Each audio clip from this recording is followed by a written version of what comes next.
Okay guys, today I'm going to deal with the O2 sensors. I've noticed that my car has a check engine light, right? And it has a lot of P numbers, and what I'll do is I'll put it into the details underneath. But what it's mentioning is that it has O2 sensor problem both pre and post cats. Okay, so I've ordered both sets, and these came in. All right, so what these are this is a size 22, right? And this is just a press and it's released. So let me show you where it's at. I hope you guys can see this. Ugh! This may be upside down, so I apologize. Doing this is not as easy. As you can see, it's right over here. See it?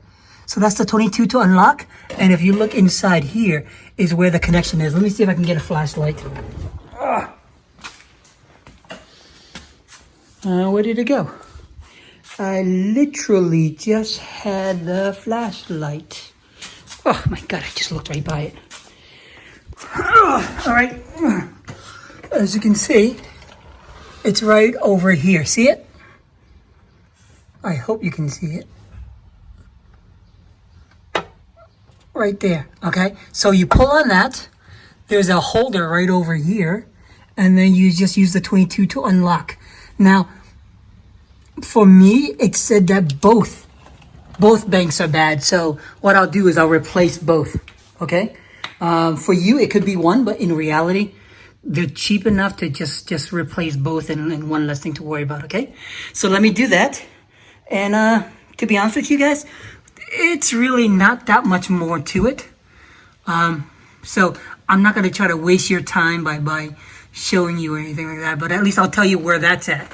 Now, there is yet another set, and what I'll do is when I get a chance, I will show you guys the other set to remove and replace as well, okay? But for now, let's deal with those two first, all right?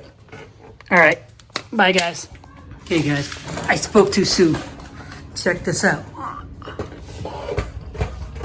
The new one's on right there, so that's good. However, this one is a bit mangled. I try to get it out, but it's kind of stripping on me. All right, so one of the options is definitely to heat it up. Unfortunately, I don't have one of those blower torch with me, so I have an alternative, okay? I just want to show you something else. So here is the before cat, and this is the after cat, right? So believe it or not, they're running the same exact version. So I bought the wrong kind, so I have to return it, and then I have to buy double of what I had before to replace the front and back of cat, okay? So I got one done. This one, so the plan, of course, is to cut this in half.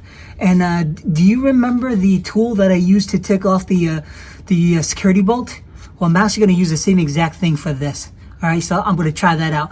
Unfortunately, even cutting the cable, it's just too deep for me to use. So I have to cut this in half in order to be able to use it. So before I even do that, what I'm gonna do is I'm gonna cut the one that I have already, that I've already taken out, to make sure I have no surprises with the other one. So if this fits on with this, you know what I mean? Then I'll be in good shape. For example, if you can see, it's catching on here, right? But unfortunately, this is the inside. So I need to cut this side to do the same exact trick, all right? So let me try and then we'll go from there. Okay guys, and guess what? It worked. See it? The tool that I use for my lug nut works here too.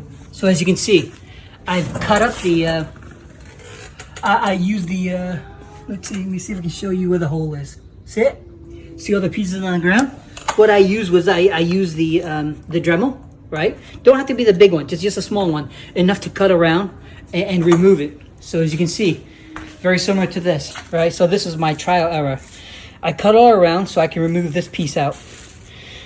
Then with the tool that I had, I took the whole thing out. So by the way, even this is too long. I had to go all the way up to here, okay?